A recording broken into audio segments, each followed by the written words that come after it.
and pause it first. All right, good afternoon again, everyone. Welcome to session number 2 of CSINext procrastinator sessions here. Thank you all for joining. I see some of the attendees were just in our first session as well. And again, happy holidays. Welcome. CSINext is presenting a series of 4 webinars this afternoon geared towards all of the late season shoppers trying to get their end of year credits in for education learning units and HSW credits. So we are having 4 sessions this afternoon, and from 1 p.m. to 5 p.m. Eastern. You can sign up for each one or all of them and attend what you need to. And with our second session here, because we've got a lot to get through here on this one, I'm happy to present Autumn Sullivan. She is with Clark Dietrich. She is one of our newest CSINext members here at CSI, and she is going to be presenting to us today on specifying materials for sustainability using the LEED rating system.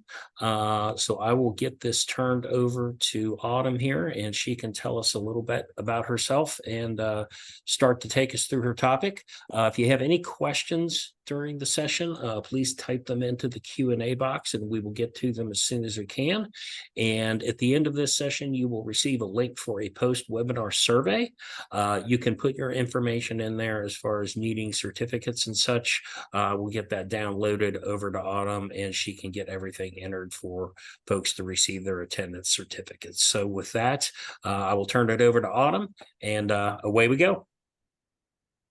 Thanks, Mark. Hello, everyone, and thank you for joining this presentation today.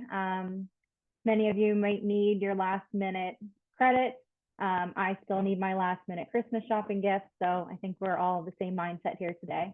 But as Mark explained, my name's Autumn Sullivan. I just celebrated my 7th year with Clark Dietrich and my first year as an architectural rep. I covered the Mid-Atlantic and the Southeastern United States, and I live in coastal North Carolina, near Wilmington, North Carolina. So I will get this started. It is a pretty long presentation and it is very detailed, so feel free to ask any questions that you may have. Also, one last thing I want to mention, I am a pretty active member with CSI, so if you see me at any trade shows or events, please stop by and say hello. And I also will be attending the Master Specifier Retreat in February. So if you're also going to that, please pull me aside and, like I said, say hello. So for the presentation, I will be turning off my camera and I'll get it started now.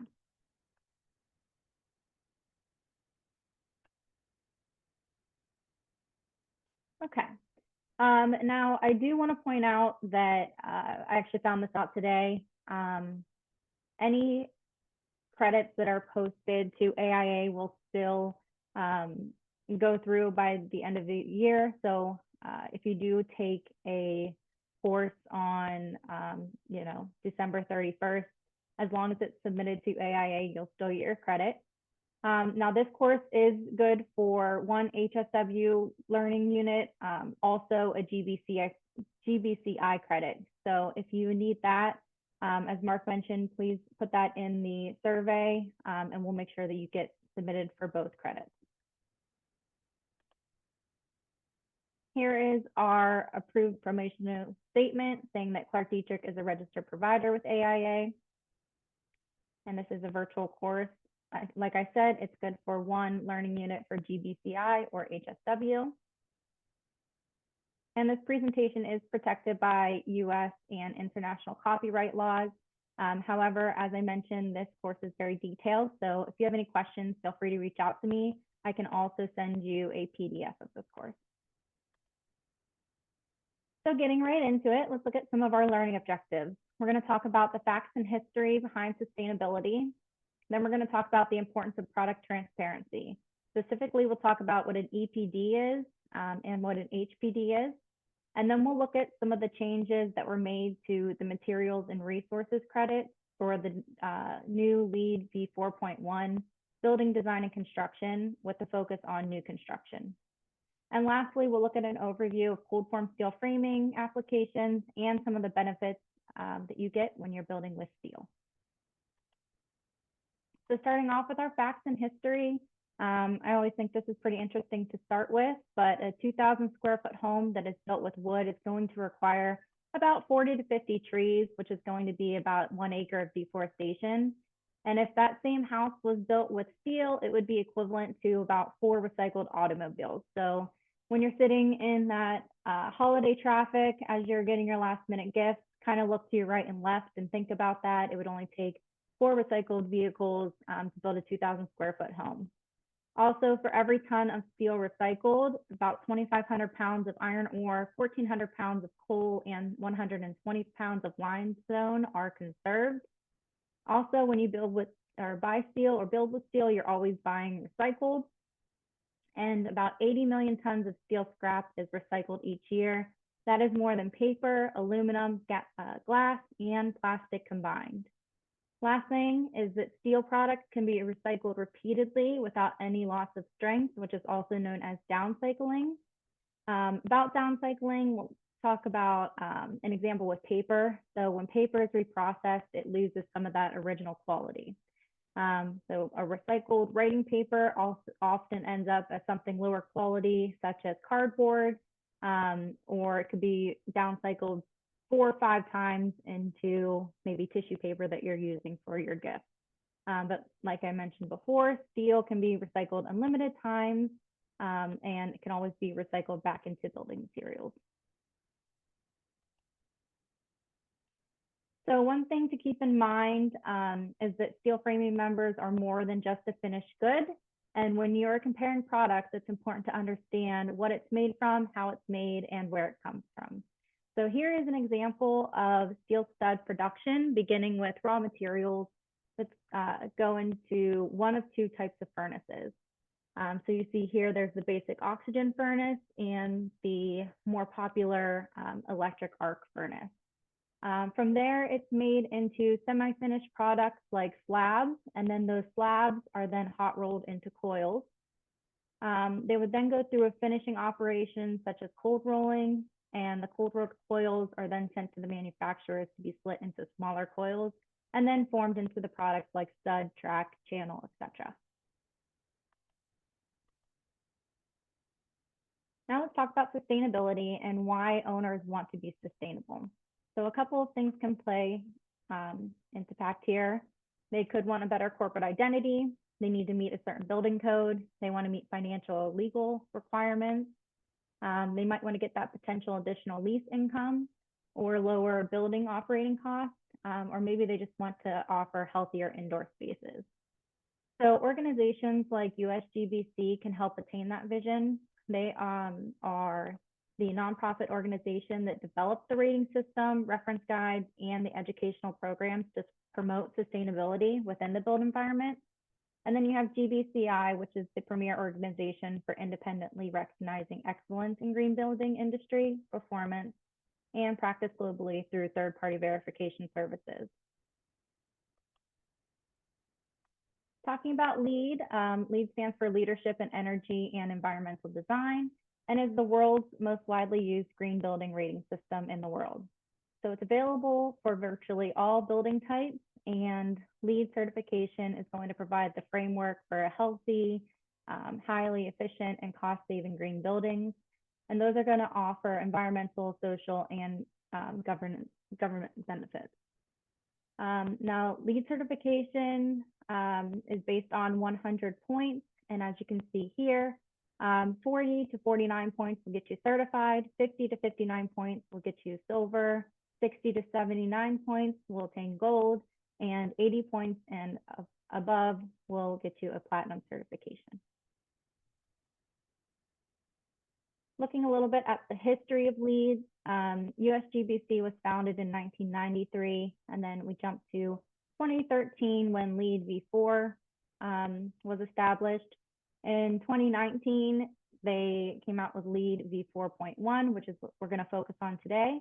And the newest development is LEED V5. That was just released as a beta version for the operations and maintenance on existing buildings. and it should be released next year for building design and construction. So it's going to be fully available for use in 2025, and LEED v5 focuses more on carbon emissions, which is a big topic since the passing of the Inflation Reduction Act. One last thing I'd like to show that's a little bit interesting. Here we have the top 10 states for LEED in 2022.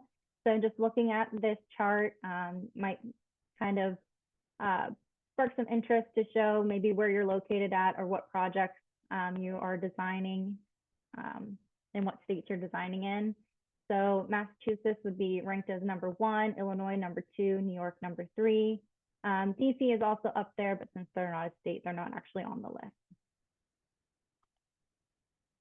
So going into our second category, we're going to talk about product transparency and what the basic idea is behind it.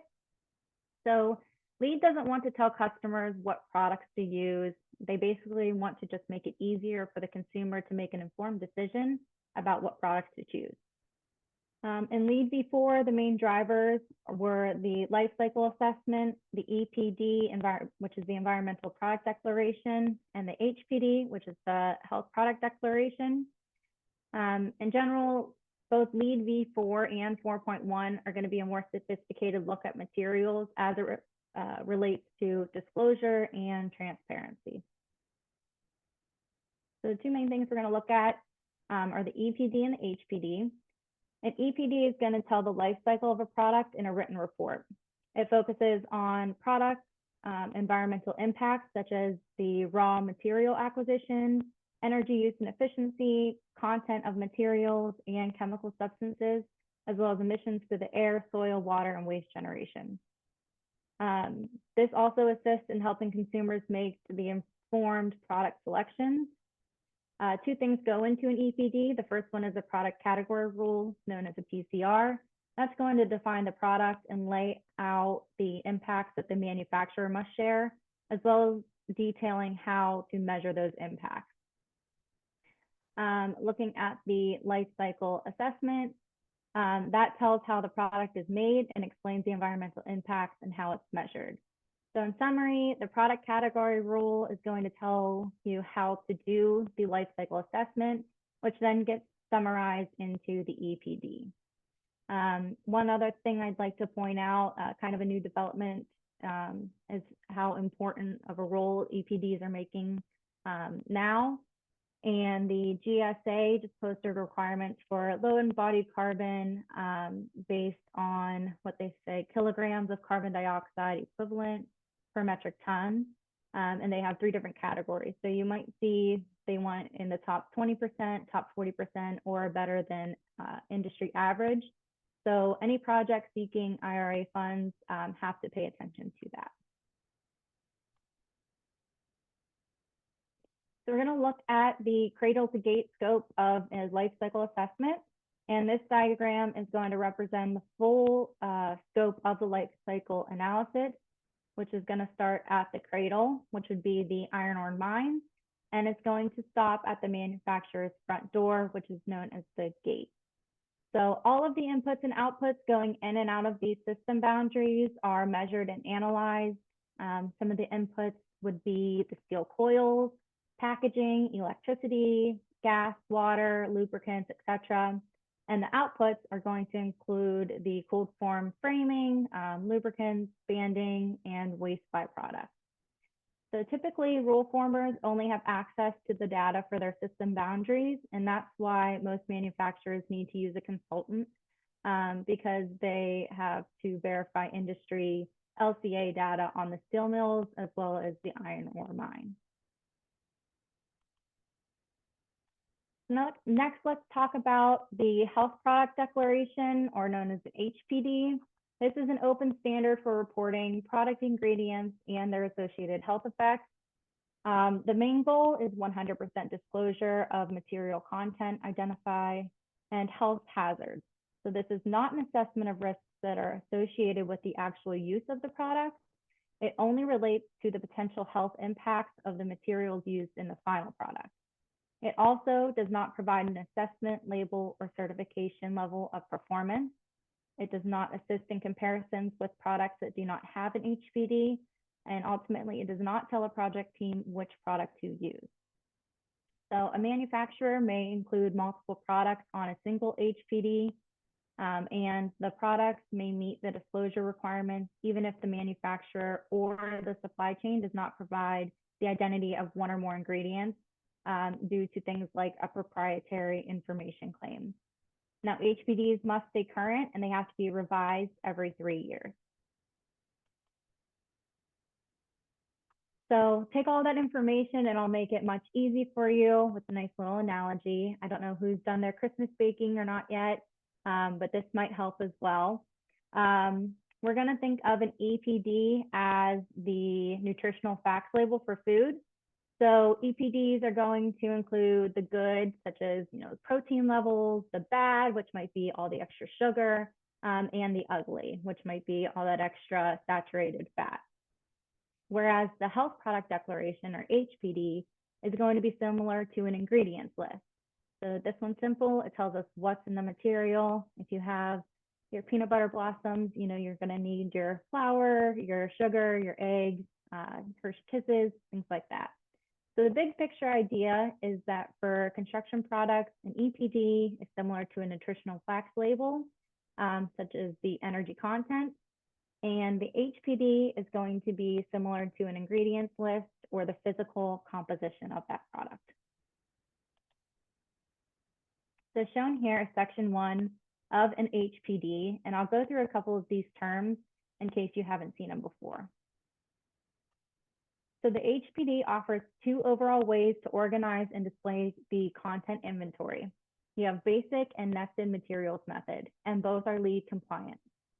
The nested materials method is preferred by HPD users because it provides more data on a product. And under this method, the contents are first reported at a material level. So let's say you have material A and material B, and then it's reported at a substance level. So substance 1 and 2 go under material A, and substance 3 and 4 are going to go under material B. Under a basic method, the contents are only reported at that substance level, regardless of the material structure. So you might have just a list of substances 1, 2, 3, and 4. Next, we have threshold disclosure. The manufacturer must choose on their HPD to establish thresholds at a material or product level. When it's at a material level, the manufacturer has to disclose all ingredients above that concentration in each material within the overall product. And for a product, the manufacturer must disclose all ingredients above that concentration in the entire product. And looking at the threshold levels, this is going to establish reporting requirements for substances on the HPD. The higher the level, the better. So here we have 100 parts per million, 1,000 parts per million per GHS SDS is going to measure the substances. It's going to show that the substances meet the level of resolution required for the safety data sheets by the globally harmonized system of classification and labeling of chemicals. And if it says other, it's going to show the inventory of substances in material or product, and it's based on a completely different protocol, or it has more or less stringent thresholds that any of those described above. So essentially, you might be thinking, well, how do you get a LEED point when you're looking at an HPD? And these are the minimum disclosures. So you would have to look for a 100 or 1,000 parts per million threshold, and also show that the manufacturer has provided weight and roll and provided screening results using the approved methods by the HPDC. Okay, next we're going to get into the actual LEED V4 Building Design and Construction Material and Resources category. So talking about LEED V4.1 and what that means regarding the changes in the system. So the technical development of LEED V4.1 was based on 4 key goals, which is to ensure leadership, increase achievability, expand the market, and measure performance. So in the following slides, I'll give you a quick overview of how much credits have actually changed across the rating systems versus LEED v4. And then we'll dive a little bit deeper into the materials and resources category, since it's the most impactful for building product manufacturers. So as an architect or a design team, your responsibilities are going to be selecting the products and intentionally selecting products for what is known as option 2 EPD that have very specific requirements. So just keep that in mind. So LEED v4.1 is more performance-based than v4 and is more focused on implementation than v4. 1/3 of the rating system remained unchanged, but there are a few major and minor changes, which we see here. So under the major changes, we have the building life cycle impact reduction, building product disclosure and optimization, EPD, building product disclosure and optimization, sourcing raw materials, building product disclosure and optimization, material ingredients, and construction and demolition waste management. Overall, we'll look at why should you even choose v4.1. That's because most products count more, so you're going to need less of them. As I mentioned before, they're trying to make v4.1 more achievable. So the thresholds for the credit achievements are lower across the board, and credits that you may never have been able to achieve before have been completely rewritten or eliminated completely. So you can kind of cherry pick different categories to add to your project if you were already established under LEED v4. And on a credit by credit basis, you can select which one. Some of the recommended credits to look at are going to be the building life cycle impact reduction, the EPD, sourcing raw materials, material ingredients, and construction and demolition waste management, which were all of those that we saw had those major changes. So we'll quickly review the first prerequisite under LEED v4.1. That's going to be storage and collection of recyclables. Remember that a project must meet all prerequisites within each section, regardless of which rating system or certification level is being pursued. So the intent of storage and collection of recyclables, pretty basic to understand. You want to reduce the burden of landfills and the incinerators that is generated by the building occupants' waste. One kind of cool fact, in the US, paper, food, glass, metal, and all plastics make up about 69% of total municipal solid waste. So by diverting those materials from landfills, building owners can not only reduce hauling costs, but they can also help convert recyclables into new products and reduce demand for virgin materials. In order to get credit here, you have to provide recycling areas and also take appropriate measures for recycling batteries, mercury lamps, and electronic waste. Looking at the building life cycle impact reduction credit category, you can achieve up to 5 points here, which is, as you can see, the highest. So the intent is to encourage adaptive reuse and optimize the environmental performance of products and materials. The building product or the building material reuse option was restructured and now has 2 different paths. So path 1 would be to maintain existing structural elements like your walls, floor, roof, and building envelope. And path 2 will be to maintain interior non-structural elements.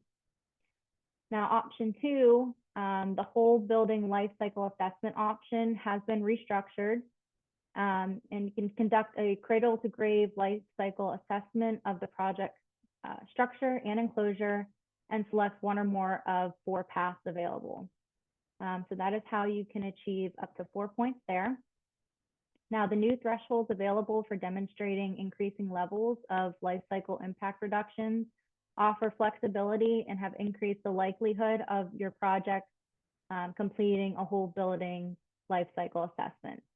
So since at least 1 point is guaranteed, over 25% of all LEED certified projects are now attempting this credit, which is a positive trend from just over a few years ago when it was at less than 10%.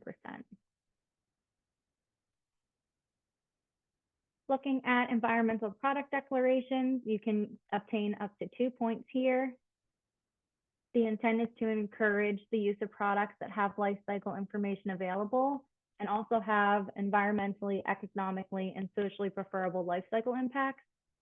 Also reward project teams for selecting products from manufacturers who have verified improved environmental life cycle impacts. And you'll see that the intent is very similar for a couple of these credit categories. Now, changes were made in V4.1 to simplify the selection of products with the life cycle assessment data and increase the ability to select optimized products in LEED. Now, under option 1, all EPDs are worth at least one full product in the credit calculation, and product-specific type 3 EPDs are now worth more, being 1.5 products. So this makes reaching the required 20 products more achievable. And EPD is the most substituted credit in LEED V4, with nearly 80% of all projects achieving at least 1 point.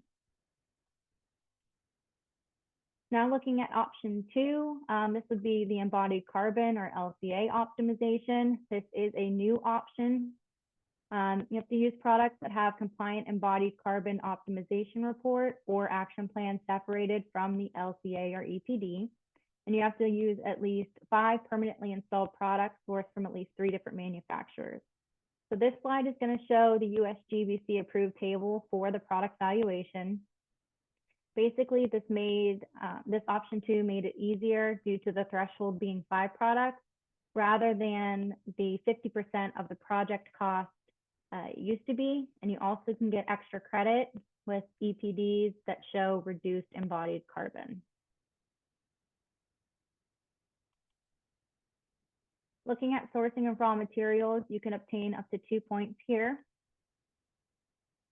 Again, the intent is very similar. Encourage the use of products that have life cycle information available and preferable life cycle impacts, and also reward those project teams for selecting products from the manufacturers who have verified improved environmental life cycle impacts. Now, the raw material source and extraction reporting was removed from V4.1. So now there's only one pathway, and it's known as responsible sourcing of raw materials. This was previously seen as option 2 in LEED V4. The second point is now more achievable, and these changes have made the credit more attractive. So this is the 4th most substituted credit in all of LEED 4.1. Here you have to use products sourced from at least 3 manufacturers and for 1 point, or you can use products sourced from at least 5 different manufacturers for 2 points.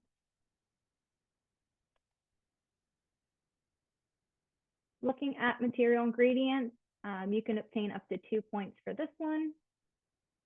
So again, same intent as sourcing raw materials. Now under LEED V4.1, option 1 now gives extra credit to reports with third-party verification. And this credit is the 3rd most substituted credit in LEED V4.1 due to additional ingredient disclosure reports and the availability of HPDs. So option 1 has been restructured and now known as material ingredient reporting. It allows new documentation and new valuations. And option 2 is a new option known as material ingredient optimization. We're going to look at each of them in detail and break down each option. So option 1, material ingredient reporting, is going to be where the HPDs live. You have to use at least 20 different permanently installed products from at least 5 different manufacturers, and each certification or report is going to be valued at 1.5 products. A few of the acceptable certifications or reports are going to be a cradle to cradle, HPD, Living Products Challenge, or a product lens certification, and exemplary performance is also offered on this credit. For option 2, material ingredient optimization, you have to use at least 5 permanently installed products sourced from at least 3 different manufacturers, and the products are valued according to the table shown.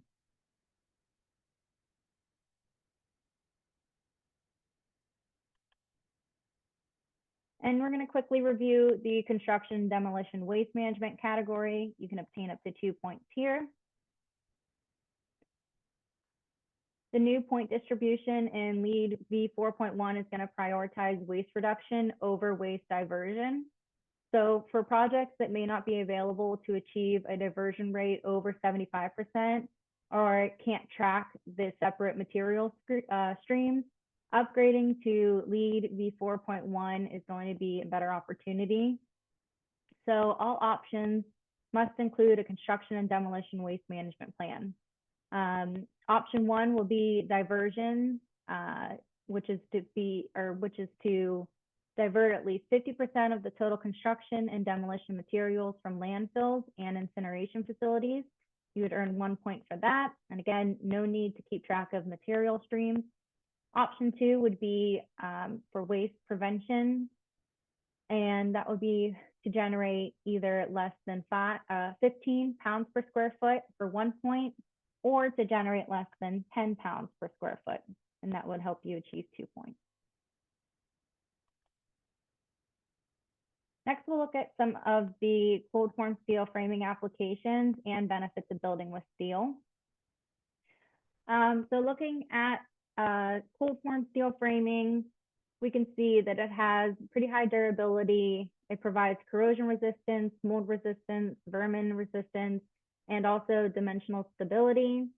It has a very high strength to weight ratio.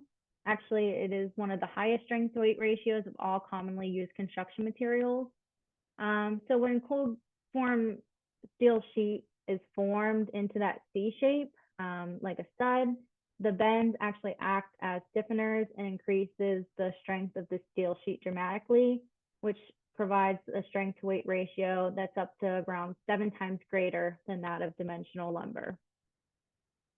It also offers wind and earthquake resistance and extra resilience. Looking at fire safety, steel is non-combustible and has a fire resistance rated designed for numerous systems. For product transparencies, we see that HPDs provide a transparent path to divulging all of the ingredients used in the product and their relative health hazards. When we're looking at the economic value, it offers design flexibilities. So again, steel has generally a lighter structural frame and can carry that same building load. So this is going to allow the designer to reduce the mass at the foundation and also cuts a lot of costs for the concrete and formwork and equipment. It's also manufactured to specified standards and is more dimensionally stable, meaning that it's going to stay true and straight and most importantly safe. Looking at the construction cycle time, this does speed up the installation speed. A time-related savings can easily amount to between 3 and 5% of the overall project value, which is going to reduce the building owner's requirements for working capital and improve cash flow. And one of the big economic values is insurance. So the builder's risk and property insurance premiums are typically lower for steel than wood. The frame or wood construction has a greater likelihood to burn or be damaged by a peril such as a fire. And that event would be a total loss versus a partial loss if you were using cold form steel framing. Lastly, looking at the adaptability and reuse, the steel framing systems can be disassembled and the members can be reused. Like I mentioned earlier, there is no downcycling, so steel framing systems can be reused and reformed into other members. Here are the most common cold form steel framing applications that you might be familiar with. Could be used for interior and exterior framing, as well as window and door openings. It can be used for floor and truss framing. There are a great deal of connections that are out there. Also a lot of bridging and bracing applications, as well as deflection and slip systems. A little bit less common would be metal lath and corner beads for drywall finishing. So there are many other types of cool form framing members manufactured for different applications, but here you can just see some of the most common. So circling back to LEED and some of the compliance issues, when you're substituting another manufacturer's material, it's going to nullify LEED submittal documentation. Also, you have to be careful because substitutions can also result in non-code compliant materials. All parties that are involved in green building initiatives should thoroughly understand the whole process of achieving the LEED certification. And ultimately, a favorable outcome is not guaranteed. So the parties should have an agreement that specifies how potential legal issues will be resolved if they arise. In summary, we looked at some of the facts and history about sustainability, looked at product transparency as it relates to EPDs and HPDs, went through LEED and its history, and then kind of dove a little bit deeper into the materials and resource credit for LEED v4.1, which was BD and C, building design and construction, with a focus on new construction. Lastly, looked at the overview for cold form steel framing applications and the benefits of building with steel. So with that, we are done with the presentation. And if you have any questions, I'd be happy to answer those now.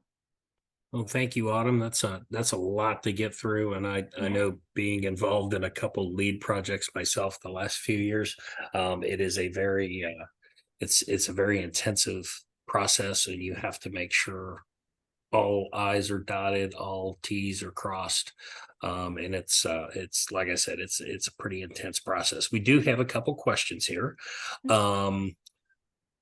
Is it possible to have a PDF copy of this presentation?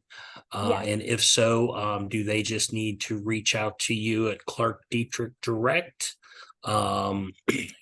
We could probably also put it out on the chapter website as downloadable also, if that's possible.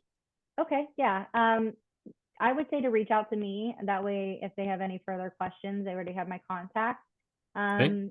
My email address is going to be autumn, AUTUMN.Sullivan, SULLIVAN, @clarkdietrich.com, and I'll type my answer into the chat as well. Okay. And does the are these, I know that you can submit these to AIA for certificates and credits. Does the GBCI are those required to be self-reported, or can that be done through you as well? Yes, that can be done through me as well. Okay. We use AEC daily for that, so I would just need their GBCI number so that I can report it. Okay. And folks, for those that do need certificates at the end of webinar, what am I trying to say here? Survey. There will be a question whether you need a certificate, a place to put in your AIA number. There is also an additional information and comment box at the bottom. So if you have other certifications, such as GBCI credits that you need, please put your number and information in there, and we can get all that stuff recorded for you. Next question, Autumn, as far as when somebody, such as yourself or a lead consultant regarding something like this, how everybody always says, it's always great to have everybody involved early on. Sometimes it can be too early. Mm-hmm. Too often it's not early enough. When do you normally become involved in a lead specified project? And if you had your druthers and you could say, this is the perfect time for me to be involved, when would you like to be involved in projects before they get too far down the road and then maybe have to incur a bunch of unplanned changes or difficulties in getting it to the lead spec that it needs to be? Mm-hmm. Well, I will say we do get involved pretty early on the specification side of things. If we do a specification review, which is a free service we offer, we can add in that lead language for you if you were trying to achieve that lead certification. As far as any documents that you may need, We kind of made it a little bit easier to get those. So if you needed our EPD or HPD, the recycled content information, which is usually all done at the design stage, you can go to our Sustainability Pro website. It's hosted through EcoMedes, which some of you might be familiar with. But it's a website where you can basically choose which rating system that you're trying to achieve credit on, and then it will show you all of the different products that we offer to help achieve those points. So then it will go ahead and give you those required documents that you can download from there. So you don't necessarily have to reach out to tech services or anything anymore. You can just go to this website, pull whatever you need, put it in the documents, and you'll be good to go. Okay. Another thing that we've been seeing recently are those the GSA or what is it? The General Services Requirements, the GSA. Yeah. So we've been seeing that recently because of the whole embodied carbon debate and trying to get those funds from the Inflation Reduction Act. So you might see in there, which I mentioned earlier, you might have to have material that is in the top 20%, top 40%, or better than industry average. And that would all be pulled from the EPD. So if you needed any kind of assistance with that, I can help you out, or our sustainability manager could help you out too. Okay. Next question would be, what if you run across difficulties in areas where, say, materials have been specified, their clients, trying to get to a lead type project. Have you run into situations where maybe some of the specified products maybe don't meet those requirements compared to something that Clark Dietrich would produce? How do you have you run into anything like that? So you're kind of like maybe comparing apples to oranges, so to speak. Have you run into anything like that, and what's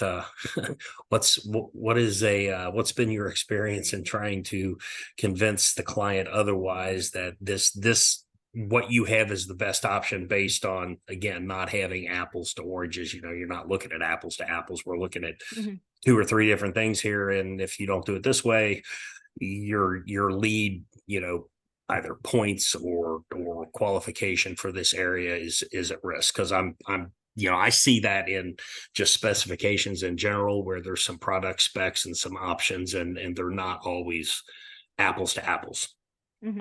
I wouldn't say that I've come across that, and it might be because of the industry, being that steel is already known as a sustainable material.